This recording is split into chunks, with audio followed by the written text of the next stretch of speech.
70. I was 20 years old and fool number one, chasing Maya Sukaya here and there and everywhere. And I was in a park in Houston, Texas, near where I was raised. And I heard this thumping sound and some cymbal sound, and I was quite inebriated. And the best I could do to see was I saw these like orange flashes jumping up and down about 50 meters away.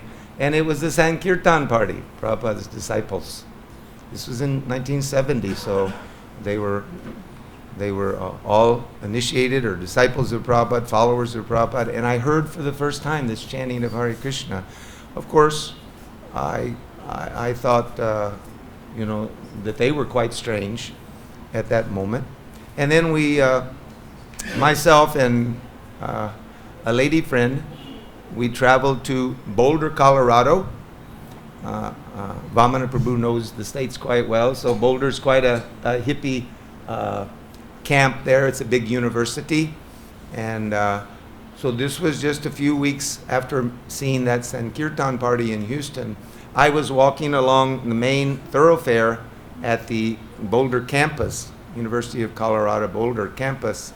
And there was a man and a woman in sari and man in dhoti, tilak, both of them, and just the two of them playing kartals and singing Hare Krishna. And that was only 2 weeks after having seen the first Sankirtan party. And then, as was common in those days, I was a long-haired, bearded, hippie fellow, and Vamanadev probably was also, I don't know for sure, but likely, yes, okay, he acknowledges, yes. So, we were walking on the street, this girl that was traveling with me, and I saw a hippie in the front yard, and I said, hey, can we crash in your house and spend a few days? He said, yeah, come on in. So we slept on the couch or on the floor there, and in the toilet, I went to answer nature's call, and on the back of the westernized toilets, there's a tank, and there was a magazine on the tank. So I sat down and I looked, and I saw for the very first time in my life a picture of Krishna. Sorry it was in the toilet room, but they didn't know any better, and neither did I. And I saw for the first time a picture of Srila Prabhupada. And I just flipped through the book, and I said, those same people I've been seeing. And then from there, we went to California, and the same thing happened. We were meeting them again and again and again. I bought a book from a very nice Pakka first class devotee dressed very nicely, tilak, preaching. This book will teach you how to awaken your love of God. Very straightforward. It was Krishna consciousness topmost yoga system. So I gave a donation, a couple of dollars, and took it home. I read through the first page and a half or so. I'm decent with English. I could read all the words, but I couldn't put it together in my mind what they were saying, what the idea was. So I put it on a shelf and left it. And then again, one time I was picked up hitchhiking, and I got in the car, and 200 meters away there, I could see it ahead of me, a saffron-clad Hare Krishna devotee with a book bag. He got picked up also. I bought another book. He is passing out books. I bought a second one. Tried to read that. Still, I was too foggy. Maharaj, Hare Krishna. Hare Krishna. Krishna for Maharaj, please say. Hare Krishna. Hare Maharaj. Hare Krishna.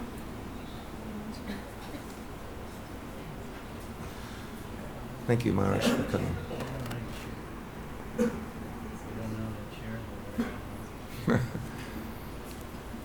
Hare Krishna. So then the next thing that happened was nearby. I had a small business. I was purchasing a house. I was 23 at this particular time, and my friend came and told me, hey, there's a Hare Krishna bus in town. We were outside of Santa Cruz. Santa Cruz is also a hippie haven at that time. And we were in a place called Boulder Creek, small little town in the mountains, filled with hippies everywhere you look. And said, the Hare Krishna bus is there, and there's a free vegetarian meal. I was a vegetarian for 3 years at that time. So I said, yeah, why not? Let's go. So we went, And they had kirtan, they had little deities of Gaura-Nitai, and I was a little reluctant to bow down. I had a Christian upbringing, so I thought maybe it's some kind of idol or something, so I just tried to be respectful, but I loved the prasadam. They served everyone a plate of prasadam, and it was quite delicious. And then they went around again, and several people, myself included, took seconds, and I was thinking, this is really delicious. And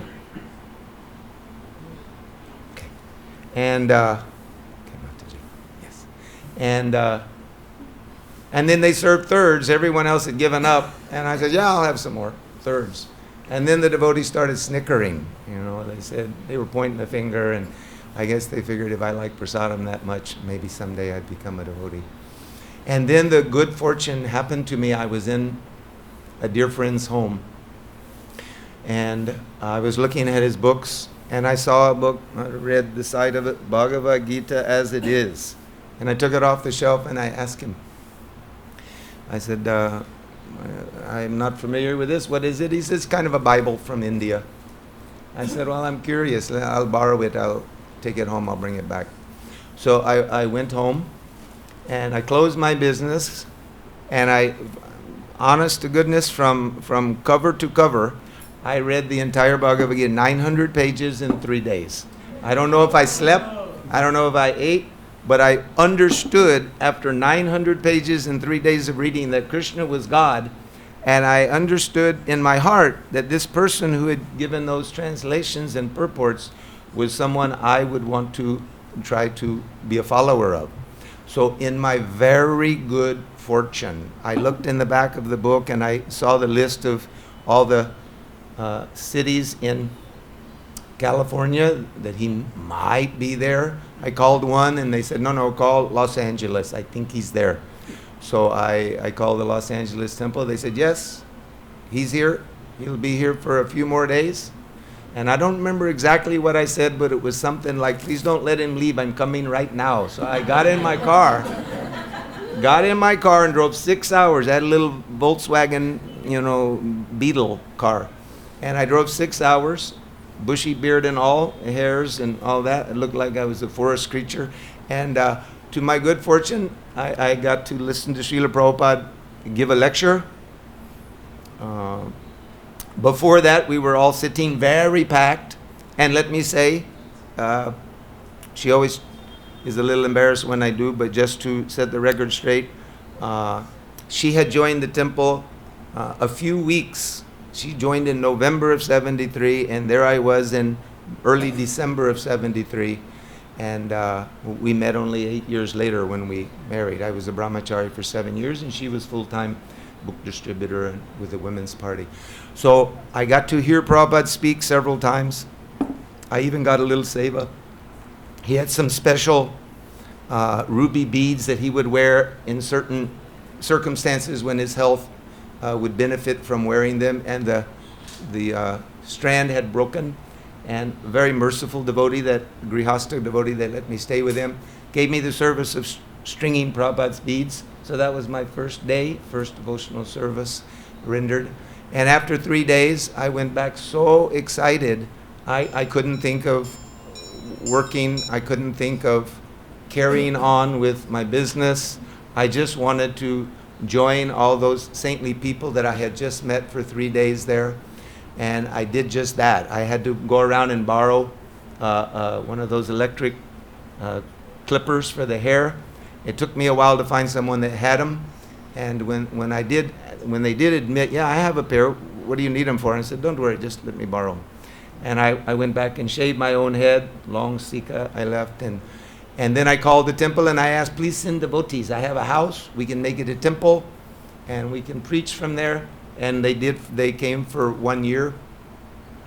And I gave up the business activity. And then after 1 year, we decided to move from where we were south of San Francisco to the temple in San Francisco. Sold the house, gave every nickel to the temple, and have been happy every day since that I did that. Nice to be here. And so many things, we just have a few minutes to speak, so many things I can say, being in Prabhupada's presence. First of all, our good fortune was that we were in California, because Prabhupada came to the United States often, and especially he came to California more than any other state, because the Western World headquarters was in New Dwarka, in Culver City, in Los Angeles area. And the Rath Yatra, he came every year. My first year Rath Yatra was 1974. And so Rath Yatras were incredibly ecstatic, and especially greeting Srila Prabhupada at the airport. Every devotee who ever was there to greet Prabhupada at the airport, it was one of the most joyous occasions. Oftentimes 300, 400. I can remember one, we must have had at least 500 devotees in 1976, last time Srila Prabhupada came to Los Angeles. That was the most ecstatic experience. The Karmi's eyes looked like Lord Jagannath when 500 people were laying flat on the ground when Prabhupada came out that door around that corner. So they were bemused about what was going on. They really couldn't understand what was happening. And then more intimately even was when Prabhupada was leaving. Like in San Francisco, Prabhupada would come 2 or 3 days before, and he would stay a couple of days later. And the devotees who came from all over the United States, because San Francisco was the first Rath Yatra,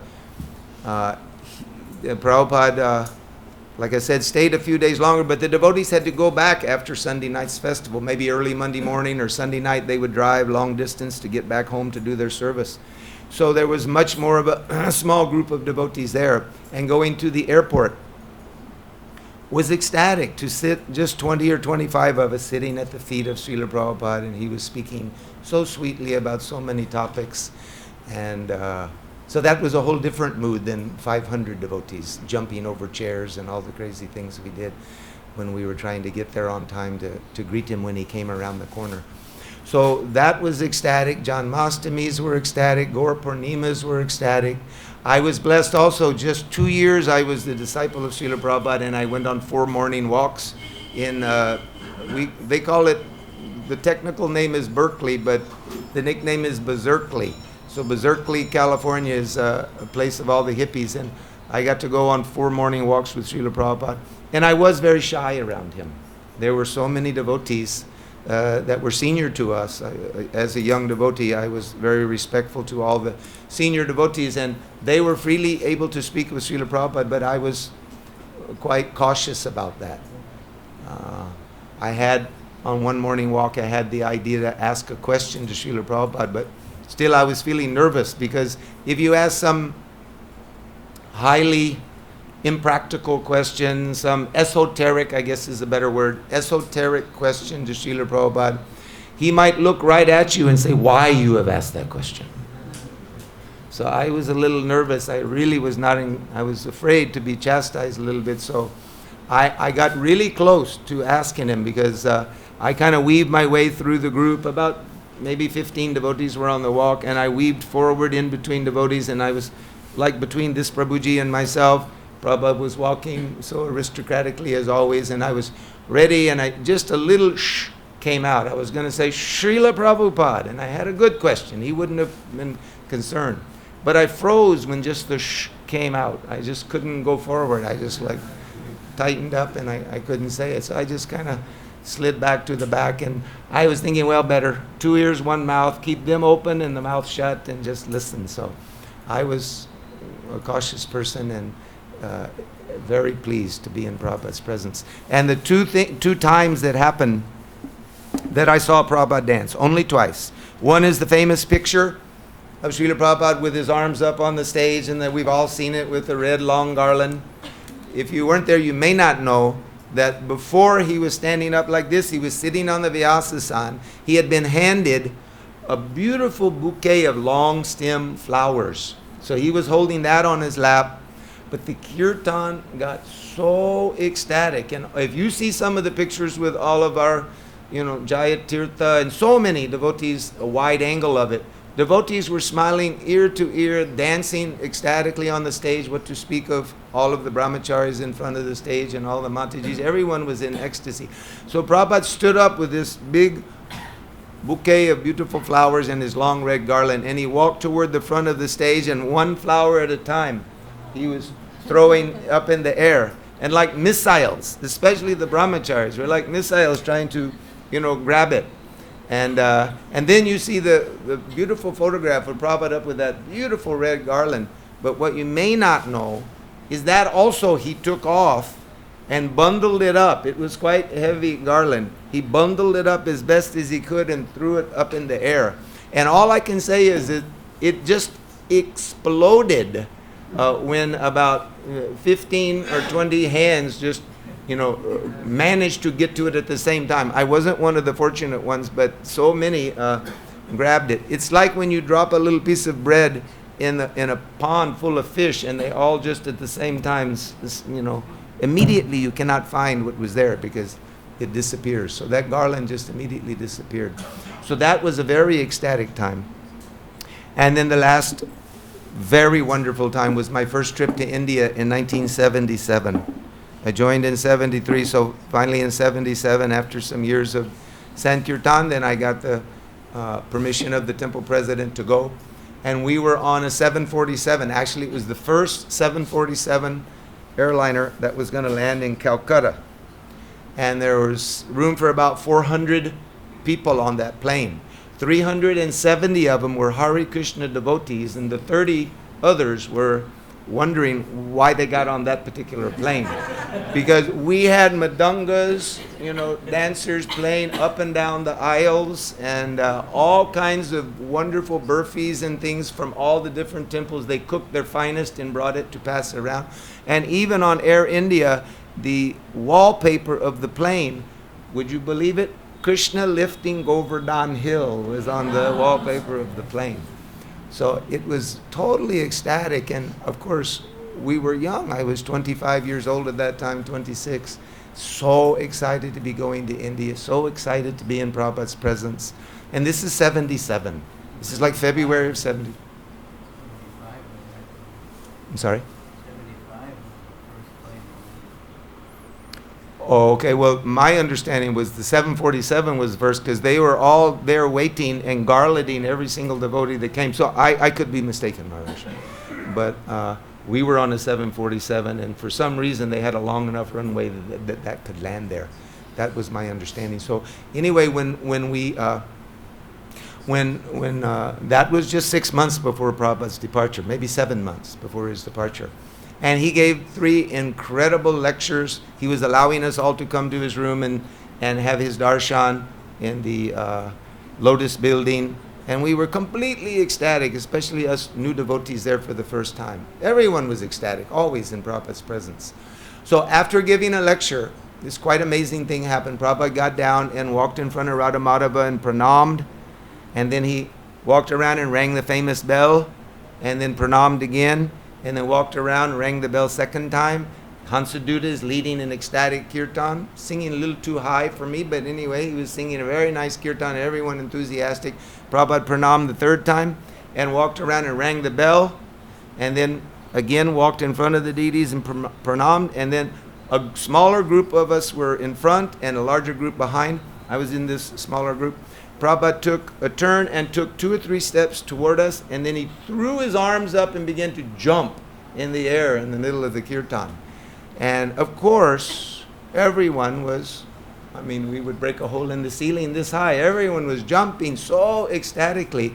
And although I saw Prabhupada dozens of times, again because I was in California, heard him give so many lectures, those few morning walks, and in his garden and in various situations, but I can say myself and so many others, Prabhupada began to radiate some golden aura, some effulgence, was literally fully radiating, golden light radiating out of Prabhupada's body as he was jumping and dancing. And we were all already in ecstasy, and then not sure what to think of what we were all seeing, with Prabhupada just radiating this golden aura. So those 2 incidences of being in Prabhupada's presence were, welded in the mind forever, and many other things. But to be fair to Maharaj, Devi, you speak 5 or 10 minutes, and then Maharaj, can you speak now, or can she just say 5 words? You speak 5 minutes, something.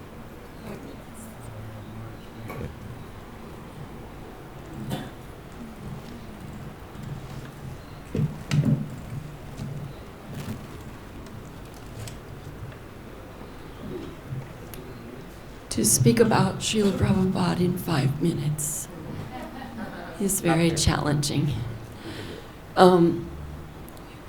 It's easy to remember Srila Prabhupada, but it's sometimes difficult to talk about him because the emotions can choke up the throat and make tears come from the eyes. My first memory of Srila Prabhupada was when he came through the door into the temple room, the old temple room in Los Angeles. The old temple room in Los Angeles was painted like pastel colors, very vibrant and joyful colors. And when Srila Prabhupada came through the door, I was at first a little shocked because I had only seen pictures of him before.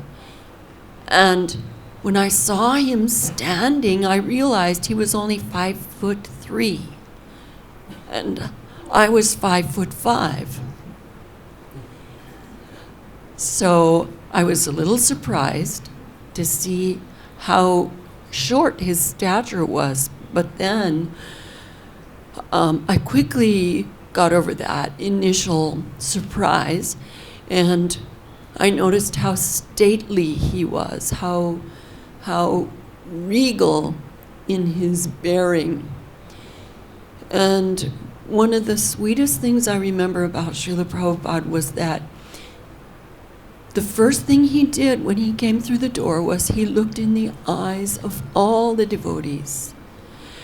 And then he looked at my friend Shachi Devi, the wife of Karandar. She was kneeling on the floor, looking up at Prabhupada. And he looked down at her and he asked, "Is everything all right?" And, of course, she said, "Yes, Prabhupada, everything is all right." And then he patted little Ananga on the head, one of the little girls. He was very personable. And then he walked up to Sri Sri Gornitai, I forget what they were made of. Anyway, paper mache Gornitai, big.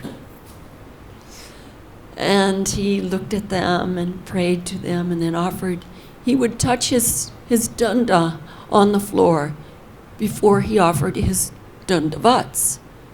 He did that every time. And then he would pay his full dandavats and then stand up. Then he walked to Rukmini Dwarkadish and prayed to them, and then touched his danda on the floor and offered full dandavats. Then he walked to Jagannath and paid his dandavats. Then he walked around, climbed up, and everything he did was so graceful. He climbed up on the Vyasasan, and all this time he was looking at the devotees with such love. And then he would pick up his kartals or his gong, and he would start to sing Jai Radha Madhava. And that was just too amazing to hear Srila Prabhupada lead Jai Radha Madhava.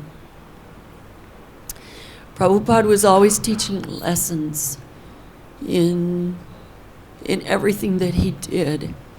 And I just want to say there was one very interesting lesson that he taught, because in those days, in 1973, householders were looked down upon.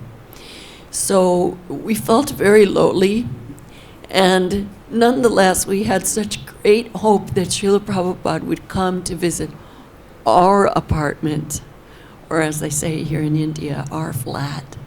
So each and every one of us would clean until our hearts were, we felt, completely clean, and our apartments were very, very paka, all in hopes that Srila Prabhupada, when he would come across the street, into the pink building would please come to our apartment to visit.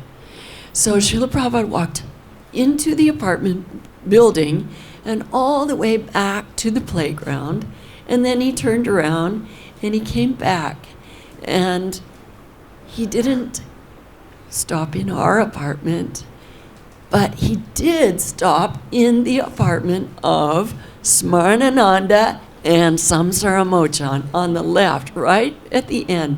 Now, they were ideal householders. They were householders, but they were ideal householders, and they had a whole gaggle of kids, and Srila Prabhupada chose to bless them. So it was a good lesson that Srila Prabhupada felt that householders were worthy of his visit. So my time is up. There's a lot more I would love to share with you, but I would like to give the microphone to Kavicandra Maharaj. Hare Krishna. Oh, okay.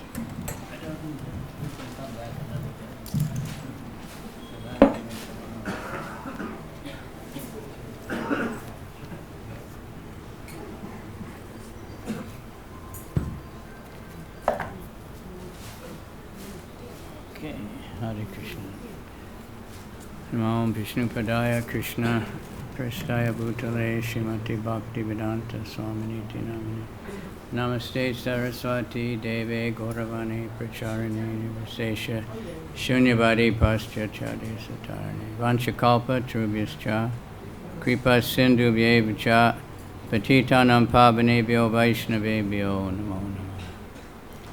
First time I saw Srila Prabhupada was Rath Yatra in 1971, San Francisco. And he had a seat way up on the hill. And he was speaking, and to me it sounded, I never heard, we didn't have I don't know if there were any recorded lectures that we had access to anyway. And it sounded so clear, everything. And the hippie next to me said, I can't get his accent, I looked at him, I said, what accent? Just there, but it was so clear because Prabhupada was speaking absolutely perfectly, so everyone could understand it. So he was very happy, I think at that Rath Yatra, the one volume of the Krishna book had just come, and he was so happy to see that book getting distributed, volume 2, I think. But so we've all heard so many things. I went on some morning walks somehow in Los Angeles. Karandra would always make sure everybody would get at least once. And he was very entertaining on the morning walks. And I would walk, he walked very fast. If anybody spaced out a little bit, you have to run to catch up. And it looked like he didn't touch the ground. Some report that they looked at the grass afterward and didn't find any footprints, but I didn't see that. But I remember a few things, like there was a character in I don't know, in 72 or something, it called, what did they call that guy? He was supposed to be the 12-year-old incarnation of Krishna or something. Guru Maharaj Ji or something. So Prabhupada heard about him, and there was an incident. Somebody in Detroit or something had pushed a pie in his face when he walked by. On the walk they told Prabhupada, he said, oh, our men should do that. Anyway, that talked about him every once in a while because he was so much in the news. And Prabhupada, one devotee was speaking very sarcastically. I think and Prabhupada said, you were interested before. And then the guy had opened some vegetarian restaurants, called them Prasad House. And so devotee said very sarcastic, oh, they made a vegetarian restaurant, Prabhupada stopped, he said, oh, see, even he's helping us. So he had appreciation. And then there was a whole controversy, he fell down or something, and the mother who claimed that he was Krishna, then said he's not Krishna, and the other brother was Krishna. They were having a court battle, and Prabhupada said, Krishna didn't have to sue Putana, he said. He killed her. He said she should have killed him in the womb. But, and here in Vrindavan, at the opening time, 1975, that was very, as far as I remember, that they told us that was the first 747 to land in Dum Dum Airport. Maybe it was another time, but and that one was the same thing. Vishnujan actually brought Radha Damodar on the plane, and everybody was dancing and having Mangal Artik, and they came back and said, you have to sit down because the plane was rocking. So it was different times. Prabhupada lectured then all on Chaitanya Charitamrita, which nobody had ever seen.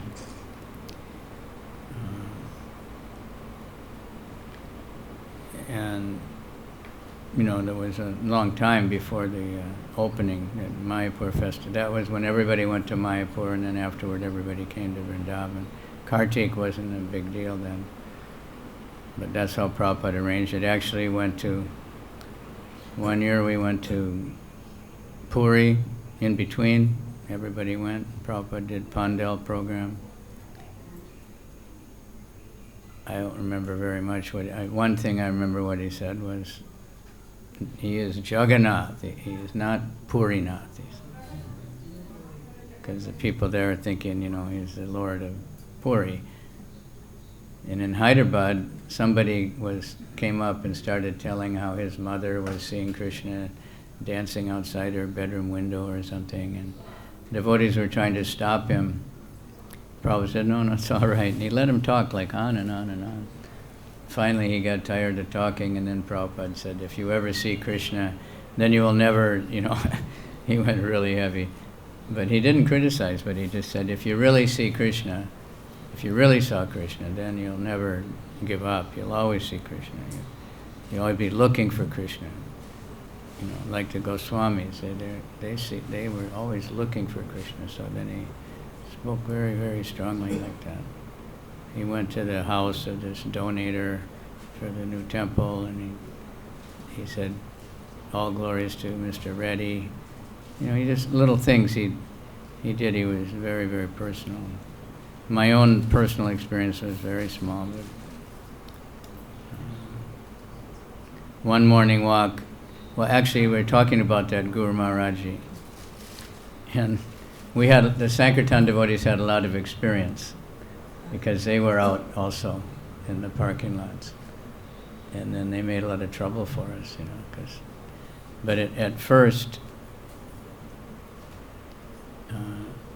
they would have their programs,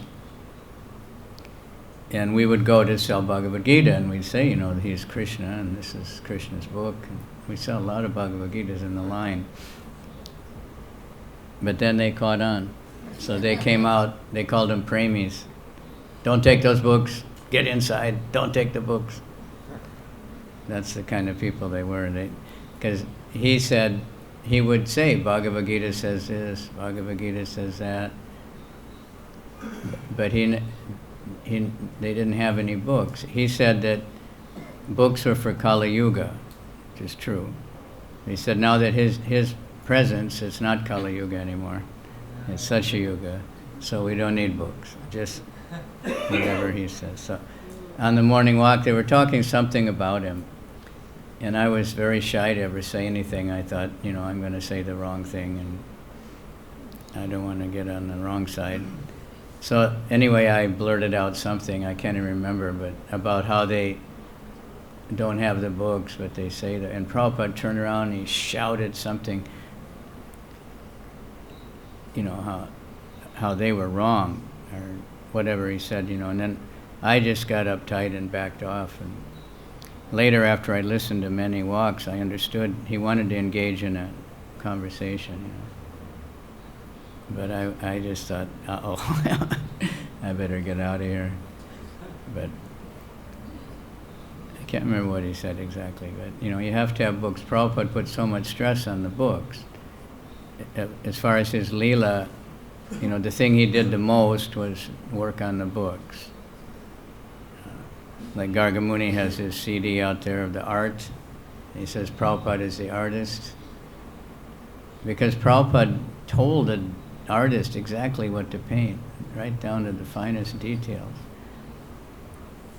And the Krishna book, especially, nobody had ever heard anything about Krishna practically, except Hare Krishna and Bhagavad Gita, and everyone didn't have a Bhagavad Gita. We had those devotees then, they had the first canto, and he suddenly decided to make that 10th canto.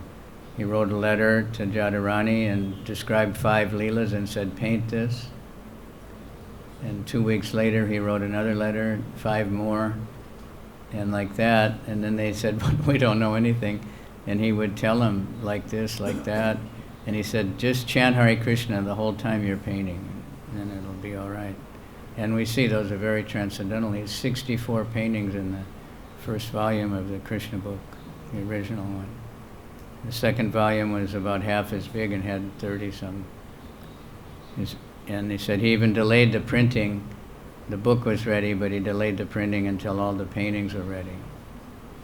So he was very, very concerned. He spent so much time with the artist.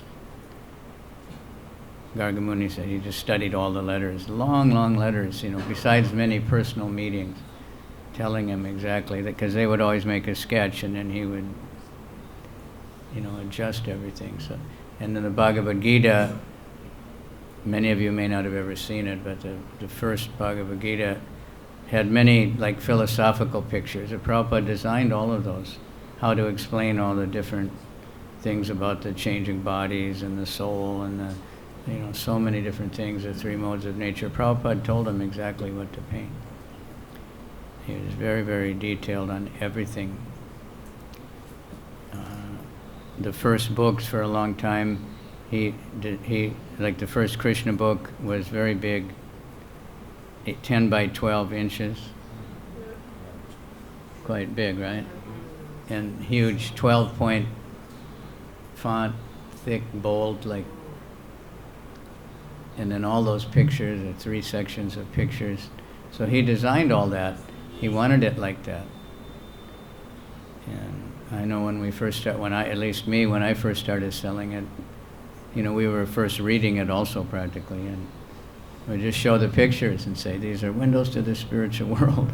Prabhupada said that, and people would buy it. They'd start looking at those pictures, and even though later different people thought these are not very sophisticated art and all this, and I think we have to try to get back to those, but they were transcendental because Prabhupada made them. And Prabhupada liked them. He liked them very much, but he liked that he designed that book, the huge book, heavy book, but we could distribute that. Got it printed, by the Indian company. And I just jump around at what I remember. One time I used to go every night for book distribution by Krishna's grace. At one point when I was married, and for a little while my wife freaked out the way we were living in Turtle Creek with just madras curtains in a room 6 by 6 feet, 2 meters, So one brahmachari very kindly took me out every night on book distribution in Dallas. So then I really got into it, so I never stopped after that. And then Prabhupada wrote a letter and he said, these boys and girls who dedicated their life to my book distribution, they should get very special, nice prasadam and extra sleep. And I thought, okay, that sounds good. I'll do that. But I was supposed to be selling incense, but I was always selling books to all the people I went to. So then Ramaswar heard about that and called me to LA. But so anyway, I was on my way out. I had my bag of books, and they said, you can come in the garden tonight. So I went in the garden, and there's a bunch of sannyasis in there, and I put the book bag down. And Prabhupada was talking. It was very interesting.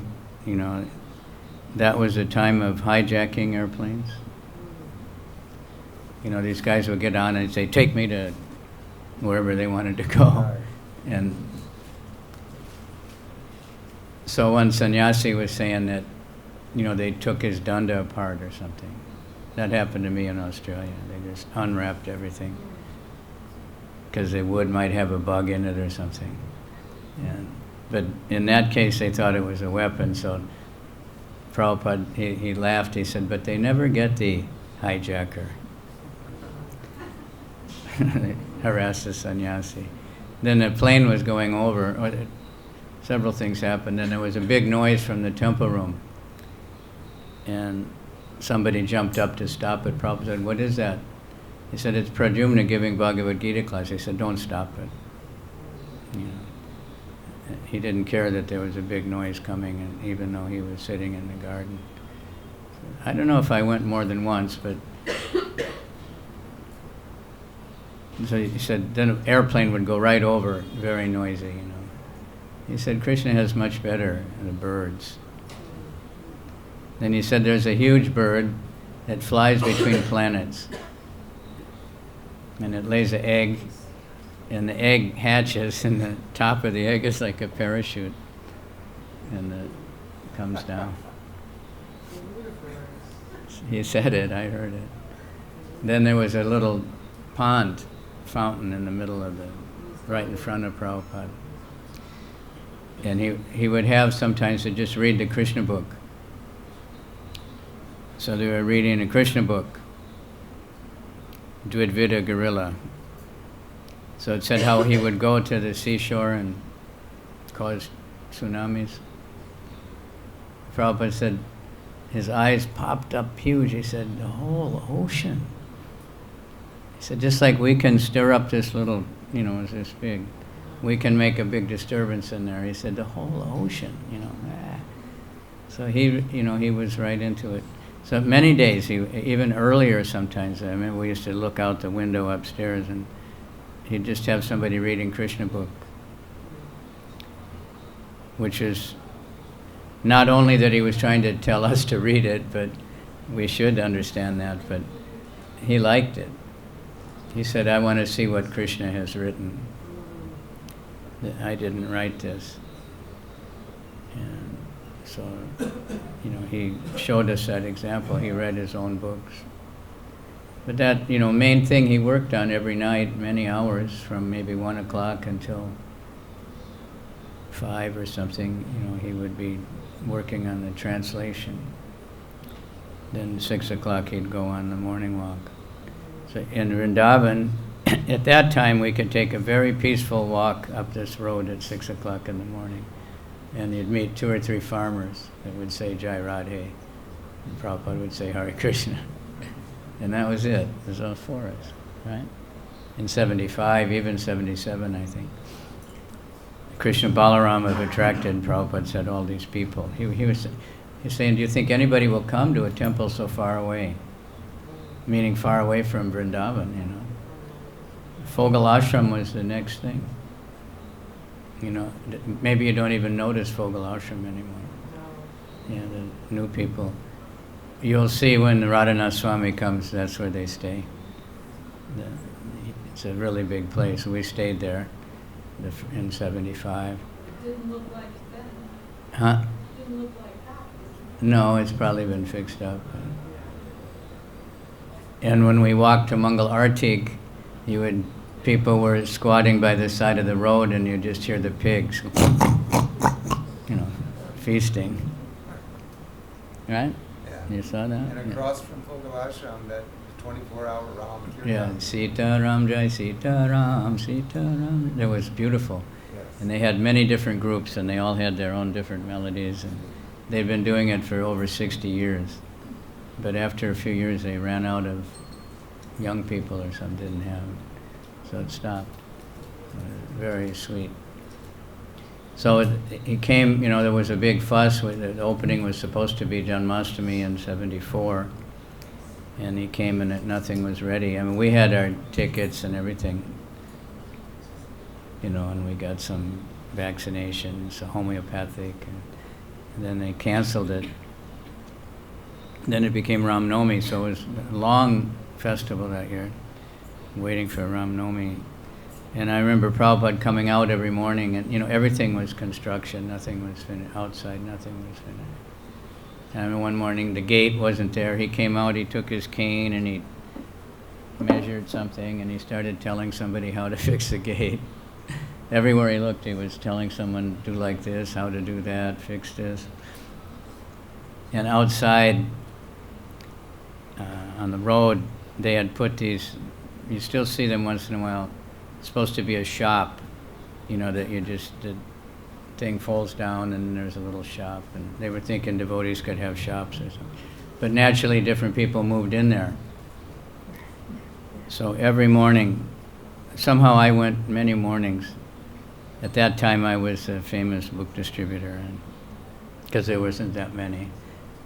And I remember the first day I joined in, and one of the big sannyasis says, who's that? Somebody said, book distributor. Oh, okay. So we followed along. And anyway, Prabhupada every day was telling the temple president, Dhananjaya Prabhu, get rid of those people. And after a few days, they were still there. And Prabhupada said, why are those people, he was really, I was thinking, my God, and the earth was shaking, and he was saying, why are these low-class people still here? I told you. And he said, well, I told so-and-so to get rid of them. Prabhupada screamed, I told you! I didn't tell you. You're not, oh, it was really heavy. And he even talked about it in the class, You think you just tell someone else and you don't have to worry, right?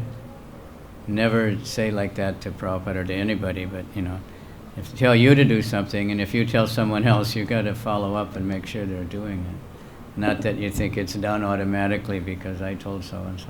Prabhupada is very heavy on that. So I thought like the ground is shaking, I don't know if it was the same day, how can we keep track, but started walking, it was right outside here, and then a water buffalo came behind, in the car, whatever their noise was. And Prabhupada jumped up, like that, and he said, here comes Yamaraj. So I don't know if anybody knew Yamaraj rides a buffalo. You know that? Now we know that. That's his, like Shiva rides a bull, Yamaraj rides a water buffalo. And then Prabhupada stopped, he said, they say if you want to die soon, drink a buffalo milk.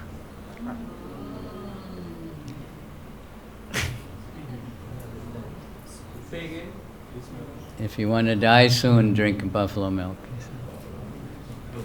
He said they say, I didn't hear him say they say, but on the recording you can hear that.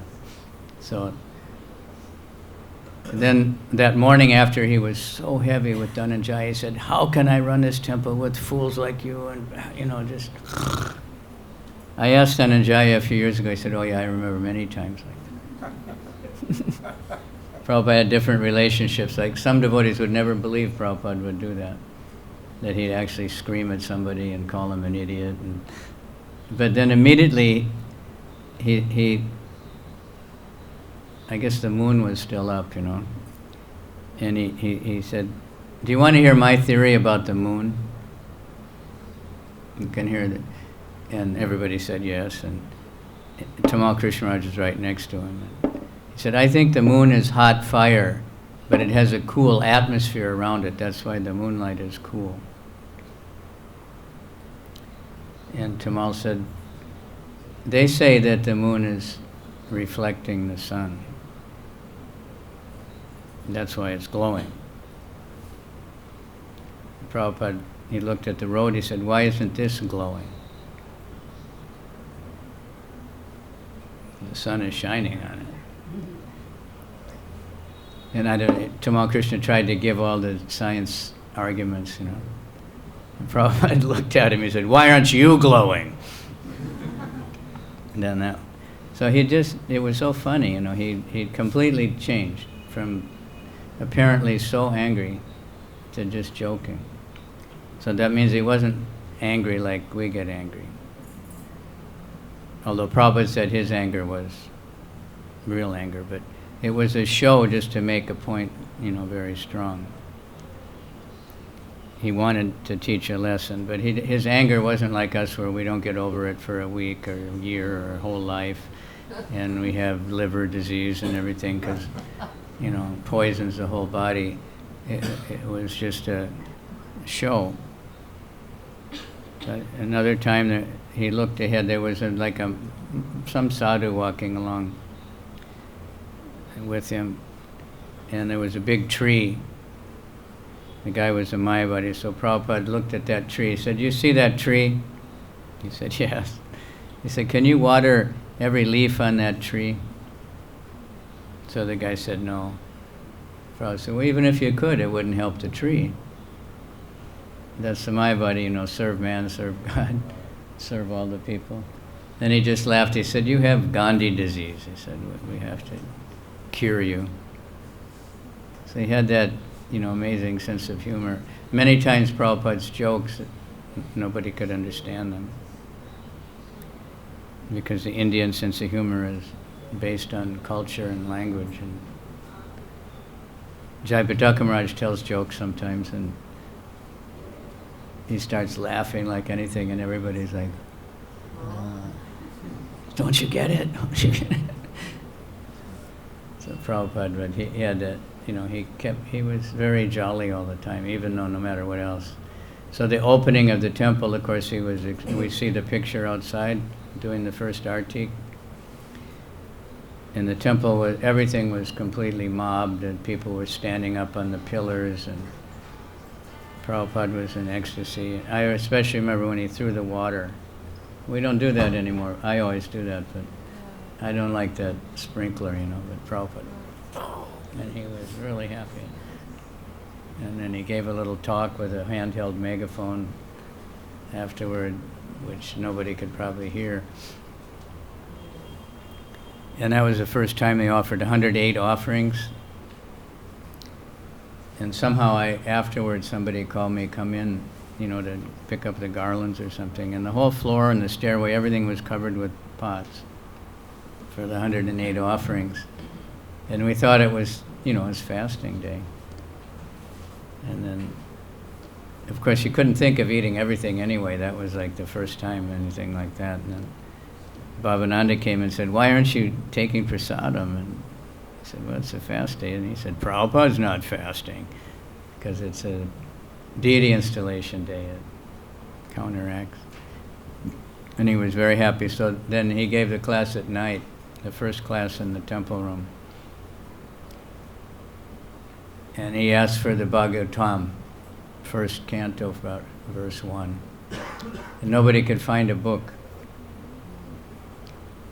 So he said, "Okay, bring Bhagavad Gita."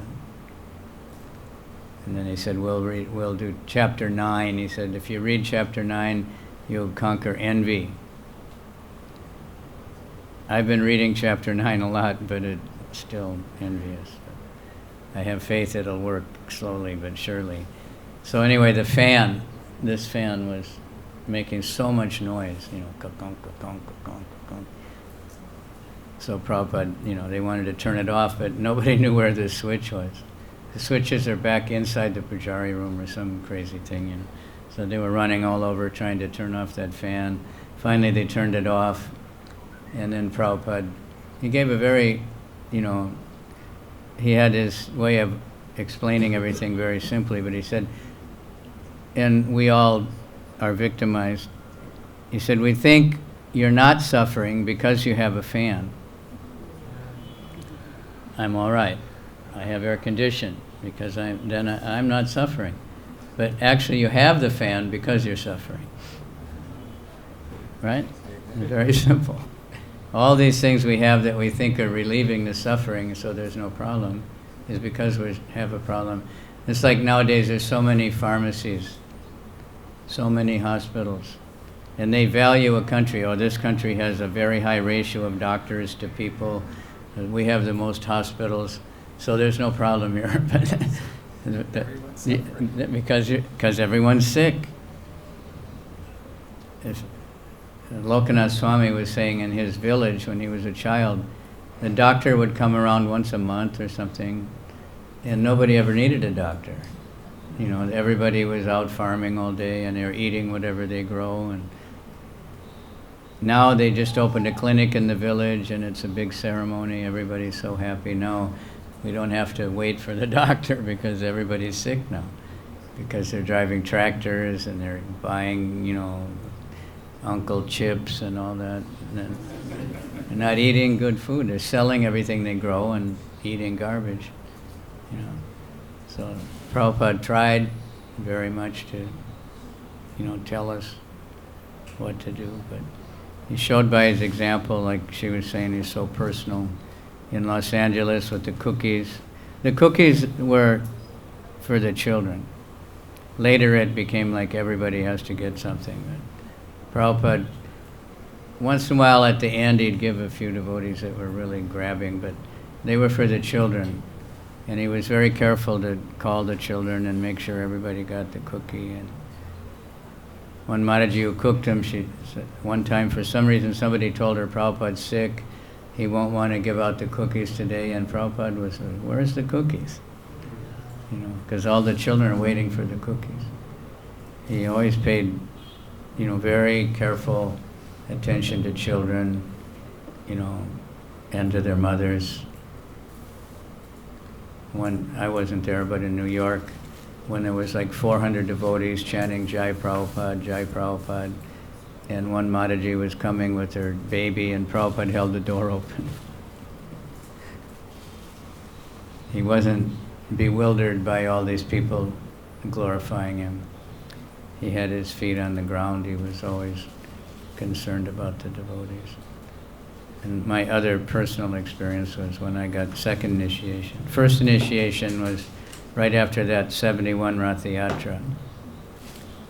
And that was interesting. But Prabhupada came down to Los Angeles, and we had initiation the night and the morning, 12 people. And Prabhupada sat on the Vyasasan and chanted the 12 rounds with everybody. And when you see somebody sleeping, Hare Krishna,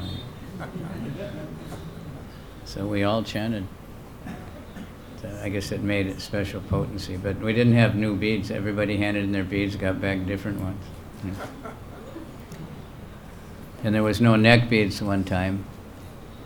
And Prabhupada said, why there's no new neck beads? And, the store was closed. Well, he didn't like that kind of answers.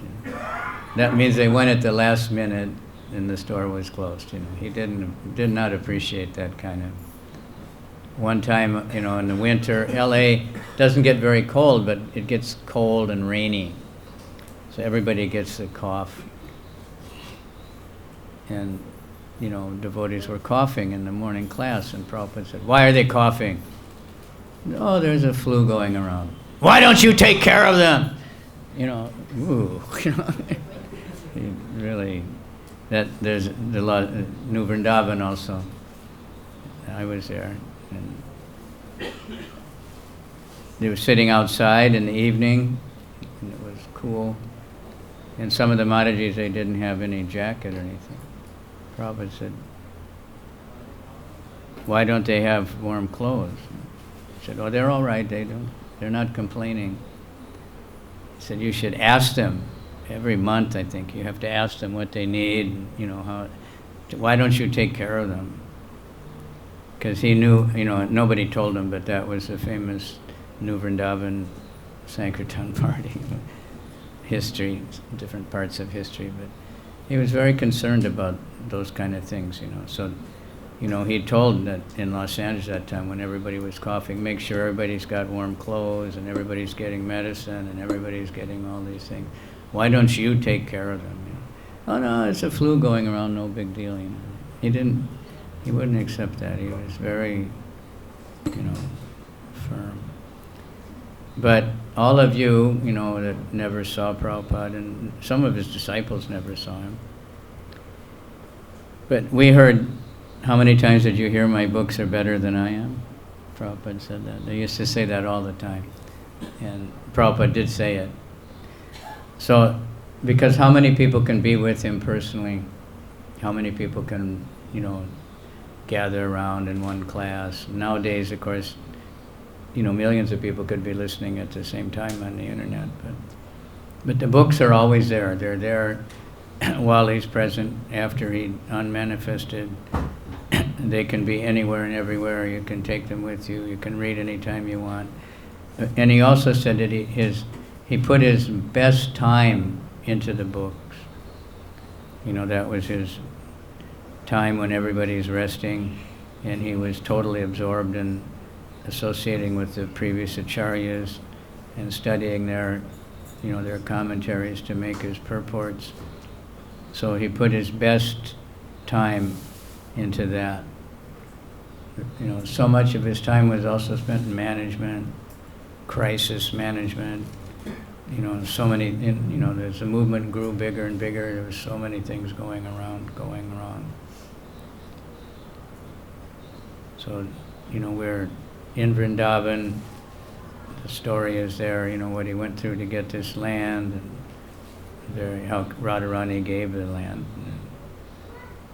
getting the temple built, getting the money, with the 40th anniversary last, Guru Kripa Prabhu was explaining, how and Prabhupada really pushed to get the money to build this temple. And even with the money, it was very hard then. In India, it was very hard to get cement, very hard to get, everybody's cheating, devotees had no experience. Devotees were always sick, no bottled water, I've been sick ever since the first time, I think. We were on a train and it said drinking water, and I drank it, and I don't think I ever recovered from it. I don't know if that's the only reason, but besides all my bad eating habits and before, but now, it's quite luxurious. Prabhupada wanted to make it, so everybody could come and live without, too much tapasya, but devotees did great tapasya because of Prabhupada's presence. Devotees still doing all over the world. So you have access to his books. We have so much. Now Shamasundar's book was just published. Shooting Rhinoceros with the Swami, it's called. Because Prabhupada said, if you're going to go hunting, hunt for the rhinoceros. Because even if you fail, they'll say, well, it's impossible anyway. Right? So that's what Shamasundar's book is. 2-volume book. He says it's an adventure book. Being with Prabhupada was always an adventure. Everything was, so exciting. So that's we've been waiting a long time for that. People sit with Shamasundar and hear things they never heard before because he was with Prabhupada. So when I was in LA, Shamasundar meant Prabhupada, they were always, he was the secretary, he was always there for a couple years. And he did, a huge amount of things with George Harrison, and so many adventures they had, and all over with Prabhupada. So that all these things are there that no one ever had access to before. In Prabhupada's time, we never knew where Prabhupada was, unless you were in the same place. Because, there was telephone. Devotees didn't use telephones very much. Even to call long distance inside America is very expensive. We didn't have money, nobody thinking. Until Tamal Krishnaraj came back from India, the phone was not used very much. Then he got... Prabhupada hardly had this. No, he threw it out. He had a phone and when he moved to Los Angeles, I guess, and then devotees were calling him, he said, get out this thing, So but devotees would use it some, but like from Vrindavan to call America, you had to go to Delhi. I don't know if you can imagine, You had to go to Delhi and you couldn't just call America. You had to book a call. And then they'd wait a couple of days sometimes for the call to come back. Even when I went to Juhu in 78. We could call America from Juhu, but we couldn't call downtown Bombay. Telephone was like that in India at that time. Now India is the biggest cell phone market in the world, and everything is internet. We're online all the time. But Prabhupada ran the whole movement without that, just by letters. And the letters wouldn't catch him sometimes for a month. They'd finally catch up with all the mail, and then he'd answer all those, and they'd send them out. So we have many, many devotees here. I think, Vamadev, you had so much time with Prabhupada, right? Quite a few letters, and sometimes a few. Yeah, because you opened the temple. During that period, I had about 20 letters. Because by the time I joined, they said, don't write Prabhupada. That was even in 71. Don't bother him. He's translating. So in America, that was, and even some devotees who had previously been writing him a lot and were close from the old days, and Prabhupada was, who told you that, But for the new devotees, you don't bother Prabhupada. He would come for the class, and he would always, in the morning walk, everything was exactly on time. One morning we were finishing dressing the deities in Los Angeles, so there's 3 altars.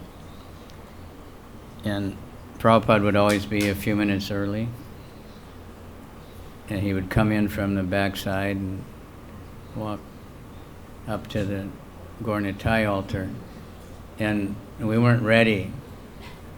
The flower stems were all over the floor and everything. Prabhupada. He wanted the door. Yeah, he knocked on the door. And Jai Tirtha was, he just, and we took a big broom and just pushed everything to the next altar and opened the door. And Prabhupada is paying obeisances, and you push to the next one. But he did it very nicely. He didn't shout or anything. That was all it took, everybody knew we better. And he would always be on time, even on the walk. They'd say, Prabhupada, you can stay longer. He'd say, no, cannot keep Krishna waiting. He was very concerned. And like I said, then he would come around and sing Jai Radha Madhava. He always sang Jai Radha Madhava, except one time I saw it. That was a sannyas initiation. That was Satsvarupa and Hridayananda, Rupanuga, and Bali, I guess. Bali Mardan. So Prabhupada greeted the deities, and he would always stop at that Astasaki painting and make a special. And then he sat down and started banging his cartels really loud. Bhaja Hore Manash. Yeah, the whole Vyasasan was shaking. He was really into it. And then he gave the sannyas. And that was on Nisringadeva's appearance day. And it was Saturday. So Saturday was booked, Sankirtan day. Everybody went out. And so he said, so now it's, Nisringadeva's appearance day or something. You can stay and read all day or something. And he said, but Prabhupada, we were going to go for Sankirtan. He said, oh yeah, just go. He said, yeah, that's better. He liked very much to. And the Sankirtan newsletter started. I was on the morning walk also. I don't know, somehow I sneaked around on a lot of them, but he asked how many books distributed yesterday. And that was at 6 o'clock in the morning. So nobody knew. And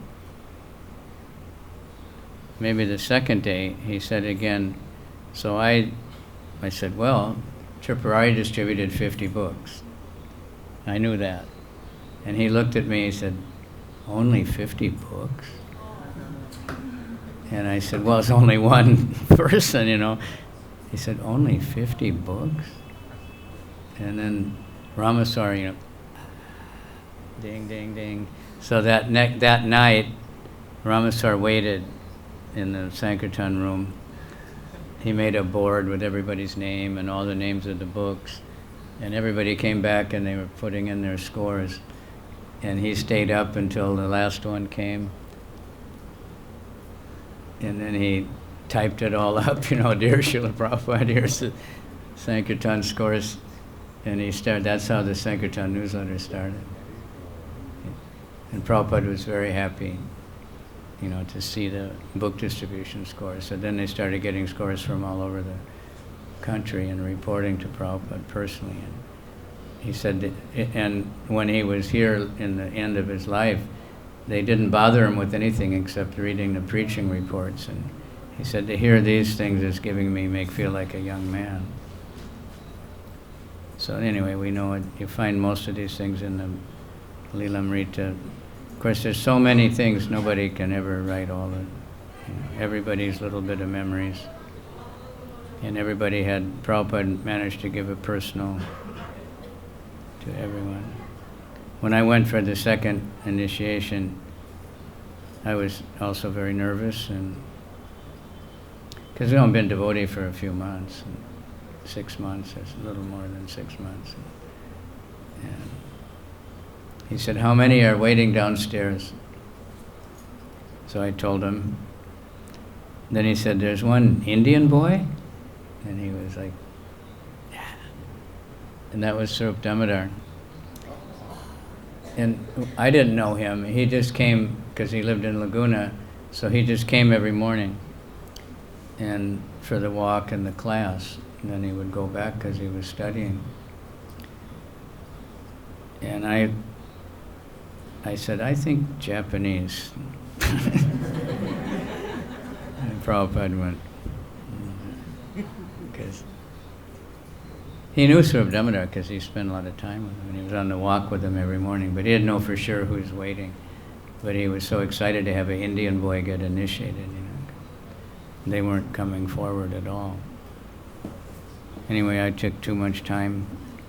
But it's, everybody loves Jayapataka Maharaj said, like at Rath Yatra, you talk Bhagavad Gita or anything else, nobody really, but when he starts to talk about Prabhupada, the whole audience, they really like it.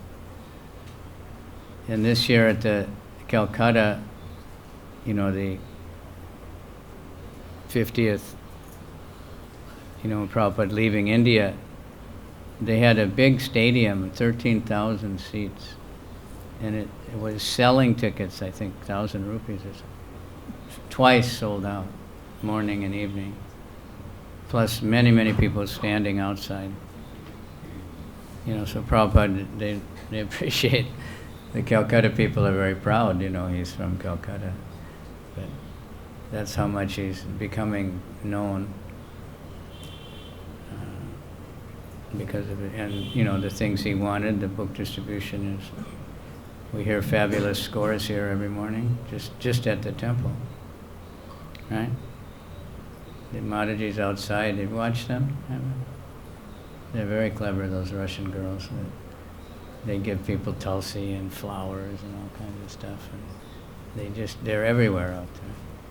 They sell like 1,000 books in one day, and inside the bookstall sells so many. So this temple has all the action, it's got life because it's Prabhupada's place. And see how many, there were all these temples up the road, Nobody ever in them, except that Prema Mandir. But they just go in and out because it's so big, but there's nothing going on in there. No extent, no kirtan, no book tables, no, just some light show or something. But here we have life. So everybody comes here. It's the first temple most people go to. And it's the second most attended. Banki Bihari is still more, and this is what Prabhupada wanted, and the energy is going all over the world. New temples are opening everywhere all the time. Plus many, many home temples, we have no idea. Huh? Yeah, we have no idea how many home temples. Yesterday I was out and one girl had I guess it was her phone, and then said, oh, she has a picture of her deities, you know. She's got this big Radha Krishna marble deities in their house, you know. Many people, many devotees. And they're worshiping really nicely. So they're also having preaching programs and everything, you know, people coming over. So we have no idea how many temples we have, especially Jagannath, right, in homes. Millions of them, all over the world. So Prabhupada, what he did, and you know, how many people are coming to Vrindavan, it was a very quiet place, you know. I remembered no cars, and I thought, well, it must just be my illusion, you know, because coming from New York and everything. But then I heard Prabhupada lecture, he said, Vrindavan is so nice, there's no cars. So people might think, well, how can you, now, you know, if they don't realize that was said in 1974 or something. But it was true, there were no cars. Very few. Just maybe when Prabhupada came and, you know, bullock carts and people and all forest. I walked right up this road to see the blue deer one time. You know, now you see them only at Govardhan. But they were right up here.